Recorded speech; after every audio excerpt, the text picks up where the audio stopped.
네, 안녕하세요. 뭉쳤단다 뭉딴맨입니다.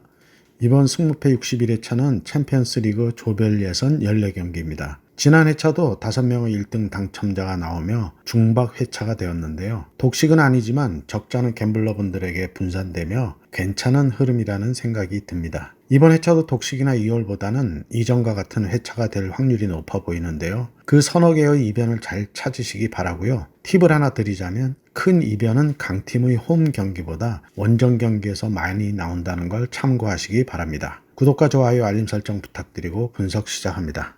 1번 경기 A조 2위 갈라타사라이와 1위 바이에른 뮌헨의 매치입니다. 양팀 리그에서 상승세가 계속되며 양 리그 1위를 질주하고 있습니다. 챔스에서도 1, 2위를 다투고 있는데요. 이번 매치가 본선 1위 확보의 9분 응선을 넘는 매치입니다. 최근 상승은 없고요. 갈라타사라이는 4-3-3 포맷을 쓰다가 현재 강팀들과의 대결에서는 4-2-3-1 포맷을 쓰며 직전 챔스 맨유 원정에서 난타전 끝에 원톱의 이카르디와 좌측 윙포드 자하의 활약으로 3대2로 승리했습니다. 뮌헨도 시즌 초 흔들렸던 팀워크가 안정되며 리그에서도 1위에 오르며 상승세를 타고 있습니다. 김민재의 센터백 파트너 우파메카노가 부상으로 빠지며 이전 주전 센터백 더리유트가 발을 맞추고 있어 큰 수비 공백은 없어 보입니다. 갈라타사라이의 이카르디가 리그와 컵대회 포함 12골로 득점에 물이 올라 있는데 직전 맨유와의 경기에서 결정적인 PK를 놓친 후 결승골을 넣으며 가슴을 쓸어내렸었습니다. 좌측의 자하의 영입으로 공격력이 올라온 건 맞지만 코펜하겐과의 홈 경기에서는 점유율은 높았지만 선제골과 추가골을 먹으며 힘겹게 2대2 무승부를 했는데요. 수비에 허점이 보였습니다. 뮌헨도 코펜하겐과의 원정에서 2대1로 승리했었지만 팀이 만들어지고 있던 시기라 선제골을 먹었지만 2대1로 역전승을 했는데요. 현재의 흐름은 팀이 공격의 해리케인을 비롯해 자네, 무시알라가 폼들이 올라와 충분히 갈라타사라이 골문을 열 수 있을 걸로 보입니다. 다만 뮌헨의 우측불백 마즈라위가 부상으로 라이머가 출전하고 있는데 한동안 출전이 적었던 더리흐트와 우측을 책임져야 하는 부분이 약한 고리가 될 걸로 생각됩니다. 갈라타사라이의 단통 패를 예상합니다. 2번 경기 D조 2위 인테르와 3위 잘츠부르크의 매치입니다. 인테르는 리그 7승 1무 1패로 1위를 하며 리그 중하위권의 사수올렉에 홈에서 2대1로 패하고 2승 1무를 하며 부진에서 벗어났습니다. 잘츠부르크는 리그 3연속 우승했었지만 이번 시즌 리그 2위를 하고 있는데요. 2연속 시즌 전체 1패만 했던 팀 성적이 시즌 반도 안 넘어서 2패를 하며 흐름이 부진합니다. 최근 5경기 1승만을 하고 있어 흐름이 더 안 좋고요. 최근 상승은 2승으로 인테르의 우세입니다. 인테르는 공격수 라우타로 마르티네즈가 챔스 한 골 포함 시즌 12골로 인테르의 공격을 책임지고 있는데요. 투톱 파트너 튀람도 3골, 미들의 차라노골로 미키타리안도 멀티득점으로 공격력은 상승세입니다. 짤츠부르크는 주 공격수 코나테와 시믹이 공격을 이끌고 있는데 직전 챔스 레알 소시에다드전 홈 경기에서 2대0으로 패하고 직전 리그 3위 라스크와의 홈 경기에서도 1대0으로 패하며 강팀들과의 매치에서는 무득점으로 득점에 기복이 있습니다. 인테르의 홈 경기이고 짤츠부르크가 직전 리그에서도 패하며 분위기가 안 좋은 상태로 해외 원정을 떠나는데 이동 거리도 만만치 않아 제 컨디션을 발휘하는 게 쉽지 않겠습니다. 인테르의 단통 승을 예상합니다. 3번 경기 A조 4위 맨유와 3위 코펜하겐의 매치입니다. 리그에서도 힘든 시즌을 보내고 있는 맨유는 챔스에서도 2패로 리그 최하위를 하고 있습니다. 코펜하겐은 리그에서는 2위로 순항 중이지만 최근 3경기 1승 1무 1패로 그리 좋은 흐름은 아닙니다. 최근 상승은 2승 1패로 맨유가 앞서 있고요. 맨유는 리그에서 2연승으로 팀이 회복하는 것처럼 보이지만 2연승의 팀들이 리그 중하위권인 브랜트퍼드와 셰필드였는데요. 두 경기 다 어렵게 승리했습니다. 브랜트퍼드 홈 경기에서는 전반 26분 선제골을 먹고 끌려가다가 맥토미니의 극장골 2골로 경기를 뒤집으며 기사회생한 경기였고요. 코펜하겐의 부진은 최근 3경기 득점에 비해 실점이 높은 게 원인입니다. 기존의 맨유의 전력이라면 긴 설명이 필요 없는 매치이지만 현재의 맨유는 제 전력이 아닙니다. 공격의 제이든 산초가 출장 정지이고 안토니오는 직전 경기 출전을 했지만 폼은 그리 좋지 못했는데 공격이나 중원보다 수비에서의 문제가 커 보입니다. 센터백의 허점이 문제인데요. 리산드로 마르티네스가 장기 부상으로 빠지고 땜빵으로 긴급 투입됐던 조니 에반스도 부상으로 결장이 예상되는데요. 다행히 라파엘 바란이 직전 경기 복귀하며 감각을 올렸습니다. 수비 미드필더로 팀의 중심을 잡던 카세미로의 부상도 있어 이래저래 분란이 많은 메뉴입니다. 그래도 리그에선 아직 골이 없지만 챔스에서 3골을 넣고 있는 호이룬의 득점력이 올라오고 최근 맥토미니의 연속골이 터지고 있고 양쪽 풀백은 주전들이 들어와 있어 안정되어 가고 있습니다. 맨유는 이번 매치 승리하지 못한다면 본선 진출은 어렵기에 승리에 대한 동기부여가 확실합니다. 맨유의 단통승을 예상합니다. 4번 경기 B조 3위 세비야와 2위 아스널의 매치입니다.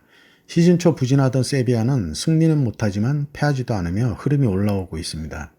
직전 레알 마드리드 전에서도 레알의 자책골이었지만 선제골을 넣고 앞서갔는데 경기력도 대등하며 좋은 경기를 했습니다. 아스널은 리그에서의 무패 행진이 계속되며 상승세를 유지하고 있지만 챔스에서는 직전 랑스 원정에서 2대1로 패하며 반등이 필요한 시기입니다. 최근 상승은 2승 2패로 대등하지만 직전 2022 에미레이츠컵에서 아스널이 6대0으로 대승을 했었습니다. 세비야는 4-3-3 포메의 센터백 세르히오 라모스가 부상 복귀하면서 수비의 안정세를 찾으며 승리는 못하지만 패하지도 않으며 경기력은 나아지고 있고요. 그러나 공격수 엔네시리와 오감포스가 득점력이 떨어지며 3경기 승리는 없습니다.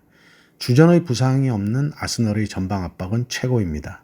다만 원톱 공격수 제수스와 은케티아의 마무리가 부족한데 팀 내 리그 득점 1위는 윙포드 부카요 사카이고 트로사르 중원의 웨데고르가 그 뒤를 잇고 있어 공격진들의 분발이 필요합니다. 세비야의 흐름이 나아지고 있다고는 하나 완전한 반등은 아닌 걸로 생각이 들고 강력한 아스널의 중원이 원정이라고는 해도 충분히 세비야의 골문을 공략할 수 있을 걸로 보이고 이번 매치 후의 리그 경기도 리그 최하위 셰필드와의 홈 경기로 로테이션 없이 베스트로 전력을 다할 것으로 보입니다. 세비야의 단통 패를 예상합니다. 5번 경기 B조 1위 랑스와 4위 PSV의 매치입니다. 랑스는 리그왕 15위로 부진합니다. 하지만 2연승 후 챔스 아스널전 2대1로 승리하면서 반등을 하는 듯 했지만 리그에서 2무승부를 하며 주춤한 흐름입니다. PSV는 리그에서 무패가 없이 9연승으로 1위를 달리고 있는데 챔스에서는 부진합니다. 최근 상승은 없고요. 상반된 양팀인데요. 랑스는 리그에서 부진한데 챔스에서는 선전을 하고 있고 PSV는 반대고요. 예선 시작 전 PSV는 B조 다크호스로 지목되던 팀이지만 첫 경기를 아스널 원정으로 시작하면서 초반 강팀을 만나며 시작이 좋지 못했습니다. 랑스는 부진한 흐름이었던 세비야를 원정에서 비기고 홈에서 아스널을 꺾으며 이변을 만들었는데요. 거기까지라는 생각입니다. 최근 두 경기는 리그 중위권 팀들로 리그 내에서는 선전이라고 할 수 있지만 챔스 팀들과는 전력의 차이가 있다는 생각입니다. PSV는 이제 1패라도 한다면 본선 진출은 거의 희박하다고 보여지는데요. 이후 아스널의 매치가 남아있어 꼭 승리해야 하는 매치입니다. 리그에서의 평균 득점이 3.25이고 실점은 0.38로 공수에서 안정적인 전력인데요. 이제 두 경기 치른 챔스에서 리그의 전력이 랑스의 전에서 발휘된다면 충분히 랑스를 공략할 수 있을 걸로 생각이 듭니다. 하지만 챔스에서 의외의 선전을 하고 있고 아스널을 홈에서 꺾은 점을 고려해야겠습니다. 랑스의 무와 패를 예상합니다. 6번 경기 C조 2위 브라가와 1위 레알 마드리드의 매치입니다. 최근 컵대회 포함 5연승을 하고 있는 브라가이고요. 레알은 컵대회 포함 4승 1무이고 리그에서 1위를 지키고 있습니다. 최근 상승은 없고 4-2-3-1 포메의 브라가는 원톱 반자는 시즌 7골로 브라가의 공격을 책임지고 있고요. 주전의 부상이 없는 브라가이고 최근 연승으로 팀 분위기는 좋습니다. 레알 마드리드는 주전 수비수 밀리탕의 부상 결장이 길어지고 있지만 그 외 부상자들이 없어 전력의 공백은 그리 커 보이지 않습니다. 긴 설명이 필요 없는 매치이지만 최근 레알의 주드 벨링엄, 비니시우스 주니어로 호드리구의 막강 전력도 일방적인 수비로 내려앉은 팀에게 고전을 하는 모습이었습니다. 홈에서 내려앉아 선수비 후 역습을 한 방 노릴 걸로 보이는데 브라가의 공격력이 측면에서는 나름 매서움을 보이고 있어 공격 일변도의 레알이 허를 찔릴 수도 있다는 생각입니다. 브라가의 무와 패를 예상합니다. 7번 경기 C조 4위 유니온 베를린과 2위 나폴리의 매치입니다. 최악의 베를린입니다. 리그와 챔스 포함 8연패 중으로 부진의 끝이 보이지 않고요. 나폴리는 지난해와 같은 상승세는 아니지만 리그 5위를 유지하고 있습니다. 최근 상승은 없고요. 3위 포메의 유니온은 중원이 제 역할을 못하며 매 경기 점유율에서 상대에게 뒤지며 주도권을 내주며 연패가 이어지고 있는데 나폴리는 키플레이어 오시멘이 부상으로 결장하며 최근 흐름이 조금 흔들리고 있습니다. 그러나 좌우측 윙포드 크바라츠 헬리아와 폴리타노가 직전 경기 득점하며 완벽하지는 않지만 그 공백을 메우고 있고요. 베를린의 흐름은 홈이나 원정의 차이를 보이지 않고 있고 본선 진출을 위해서는 C조의 최약체인 베를린에게 승리해야 조 1위를 다툴 레알 마드리드를 추격할 수 있는 발판을 만들고 브라가와의 경쟁에서도 유리한 위치를 잡을 수 있습니다.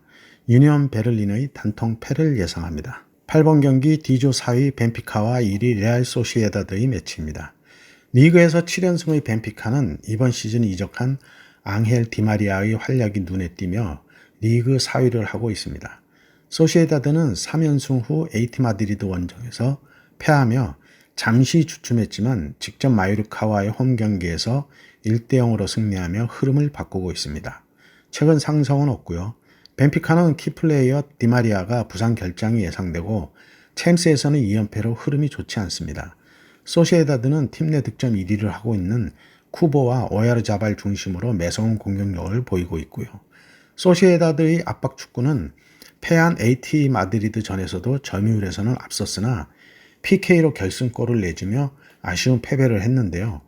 점유율에서는 63대 37로 크게 앞서며 중원 싸움에서는 유세했습니다. 4위 3위의 벤피카도 공미, 하파실바를 중심으로 리그에서는 연승을 이어가고 있는데 이번 매치 중원에서는 소시에다드의 우세가 점쳐지고 있고 쿠보와 오야르자발의 발끝이 매서운데 디마리아의 공백을 어떻게 메울지가 경기의 향방에 큰 영향이 있을 걸로 생각됩니다. 벤피카의 단통 패를 예상합니다. 9번 경기 2조 3위 페에노르트와 2위 라치오의 매치입니다. 페에노르트는 챔스 2차전 AT 마드리드 원정에서 3대2로 패하고 리그에서 2연승을 하며 리그에서는 상승세를 유지하고 있습니다. 라치오는 리그에서 직전 사스올로 원정에서 2대0으로 이기며 2연승을 하고 있습니다. 상성은 1승 1패로 대등하고요. 페에노르트는 시즌 13골의 공격수 기메네스가 공격을 주도하는데 직전 AT 마드리드 전에는 결장을 하며 아쉬운 패배를 했었는데 이번 매치에는 출장합니다. 라치오는 4-3-3 포메의 중앙공격수 임모빌레를 중심으로 팀을 꾸리는데 백업인 카스테야노스가 지난 시즌 이적 전만큼의 폼을 보이지 못하며 전체적으로 팀의 득점력이 떨어져 있습니다. 양팀 피지컬을 앞세워 공중볼의 강점을 가지고 있는데요. 세트피에스에서 강한 모습을 가진 양팀인데 조금의 차이라면 페에노르트의 양측 윙포드 스탱스와 파이샹의 발이 좀 빠르다는 건데요. 돌파 후의 크로스에서 결과를 내고 있습니다. 선 굵은 축구를 하는 라치오와 비교가 되는데 상승세의 홈 구장이라는 점과 이전 경기에서의 경기력을 고려하고 주포 기메네스의 출전으로 약 우세의 페에노르트입니다. 페에노르트의 승과 무를 예상합니다. 10번 경기 2조 4위 셀틱과 1위 AT 마드리드의 매치입니다. 이번 시즌 리그에서 패가 없고 7연승 중인 셀틱의 상승세는 계속되고 있습니다. AT 마드리드도 챔스 경기 포함 6연승을 달리며 상승세를 타고 있고요. 최근 상승은 2승으로 AT 마드리드가 우세합니다. 셀틱의 어제 저녁 하츠와의 리그 원정에서 4대1 대승을 했는데요. 중앙공격수 후라시 교코와 공미 마에다가 팀을 이끄는데 빠른 공수 전환이 눈에 띄었습니다. 하츠를 상대로 빠른 공수 전환으로 대량 득점을 하는 모습이었는데요. 후반 오형규와 양현준이 교체 출전했는데 골 찬스를 놓치는 아쉬운 모습이었습니다. AT는 그리즈만의 폼이 요즘 너무 좋습니다. 그리즈만, 모라타, 코케의 삼각 편 때는 상대 진영의 파이널 서드를 쪼개가며 침투 패스로 상대를 무너뜨리는 모습에 전통 스페인 축구를 보는 것 같았고요. 리그의 수준상 셀틱의 공수전화는 스코틀랜드 리그의 팀들에게는 속된 말로 씨알이 먹히는 듯 하지만 빅리그의 AT 마드리드를 상대로는 쉽지 않아 보입니다. AT 마드리드의 팀 전체의 상승세가 올라와 있어 셀틱의 빠른 공격을 352 중원에서 측면을 막아선다면 무용지물이 될 수도 있습니다. 셀틱의 단통 패를 예상합니다. 11번 경기 F조 2위 파리 생제르맹과 3위 AC 밀란의 매치입니다. 파리는 직전 스트라스부르와의 홈 경기에서 3대 0으로 승리했는데요. 이강인 선수는 선발 출전 풀타임 활약을 했습니다. 밀란은 직전 리그 강호 유벤과의 홈 경기에서 전반 40분 센터백 티아오의 퇴장으로 고전 끝에 1대 0으로 패하며 리그 7연승 전승 후 첫 패를 하며 상승세가 끊겼습니다. 최근 상승은 1승 2무로 밀란의 우세입니다. 4-3-3 포메의 파리는 제일 큰 문제점은 창의적인 미드필더가 없습니다. 솔레르, 루이즈, 비티냐의 중원에서 키패스를 뿌리는 선수가 없고요. 음바페 한 명에게의 의존도가 너무 크다는 게 점유율은 높았지만 답답한 경기력이었습니다. 후반 교체된 오스만 덴벨레와 무아니는 골 욕심에서인지 무리한 드리블로 리듬이 자주 끊기는 모습이었고요. 이강인은 우측 윙포드로 나와 두 번째 골의 시작점인 음바페에게 키패스를 넣으며 나름 선전했습니다.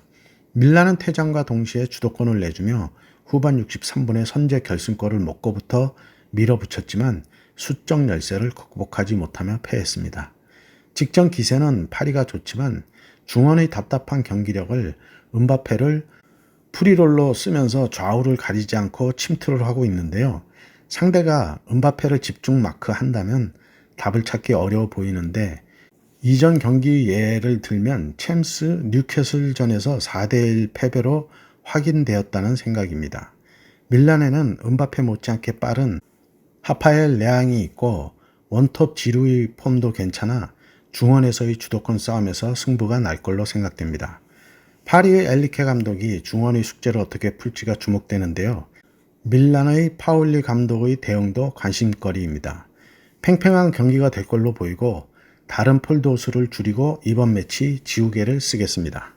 12번 경기 F조 1위 뉴캐슬과 4위 도르트문트의 매치입니다. 양팀 최근 흐름은 상승세입니다. 뉴캐슬은 리그에서 4승 1무이고 도르트문트는 6승 2무로 무패입니다. 최근 상승은 없고요.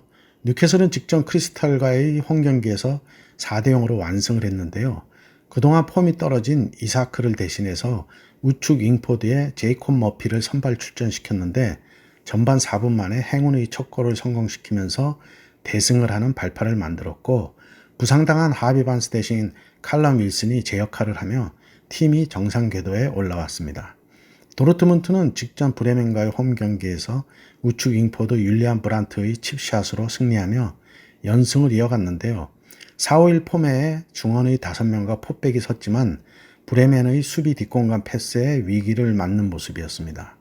뉴캐슬은 중원을 지배하기보다는 우측 풀백 트리피어나 중원의 조 엘링턴이 찔러주는 롱패스를 칼럼 윌슨이나 머피 등의 공격수들이 마무리하며 결과를 내고 있습니다. 뉴캐슬은 파리 생제르맹과의 2라운드에서도 4대1로 대파했던 것을 봐도 홈에서 극강의 모습을 보이는데요.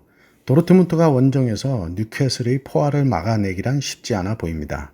뉴캐슬의 단통승을 예상합니다. 13번 경기 G조 2위 라이프치히와 3위 츠르베나 지베지다의 매치입니다. 라이프치히는 직전 리그 다름슈타트 원정에서 3대1로 승리하며 2무승부에서 반등을 했습니다. 츠르베나는 직전 리그 경기에서 제바와의 홈 경기에서 3대2로 승리하며 3연승을 하고 리그 2위를 유지하고 있습니다. 최근 상승은 없고요. 사사이 포메어의 라이프치히에는 직전 경기 2골을 넣은 오펜다가 시즌 7골로 팀 내 1위를 하며 투톱의 한 축으로 자리 잡았는데요. 첼시에서 다시 독일로 돌아온 티모 베르너를 백업으로 밀어냈습니다. 츠르베나의 황인범은 꾸준히 출장 횟수를 늘리며 적응을 하고 있는데 우측 윙포드 부카리가 작은 신장에도 빠른 발로 우측 돌파가 매서워 보여 츠르베나의 주 공격 루트가 되고 있습니다. 양팀을 간접 비교하면 1, 2라운드에서 양팀은 강호 맨시티와의 매치에서 3대1로 패했는데요. 라이프치히는 홈 경기였고 츠르베나는 원정 경기였습니다. 당연히 점유율이나 모든 기록에서 뒤졌는데요. 츠르베나가 원정 경기였는지 더욱 밀리는 경기력이었습니다. 영보이스와의 두 팀 성적은 라이프치히는 3대1로 원정승을 했고 츠르베나는 홈에서 2대2로 무승부를 했습니다. 리그 수준이나 맞대결 상대들을 비교해보고 경기력 등을 보았을 때 츠르베나가 원정에서 라이프치히를 상대로 승리하기에는 쉽지 않아 보입니다. 라이프치히의 단통승을 예상합니다. 14번 경기 H조 4위 엔트워프와 2위 포르투의 매치입니다. 엔트워프는 챔스에서도 2패로 최하위이지만 리그에서도 최근 5경기 1승 3무 1패로 흐름이 부진한데요. 직전 경기를 패하며 흐름은 더 안 좋아졌습니다. 포르투는 리그에서 6승 1무 1패로 리그 3위에 위치해 있고 챔스에서도 1승 1패로 본선 진출의 희망이 보입니다. 최근 상승은 없습니다. 긴 설명이 필요 없는 매치인데요.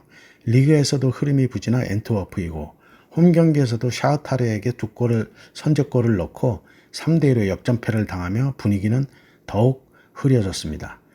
바르셀로나전에서도 아쉬운 1대0 패배를 했던 포르투로서는 이번 매치 승리하면 본선 진출의 구부 능선을 넘기에 그 어느 때보다 동기부여가 클 것입니다. 엔트워프의 단통패를 예상합니다. 네, 이렇게 해서 14경기 분석을 마쳤고요. 행운이 있으시기 바랍니다. 감사합니다.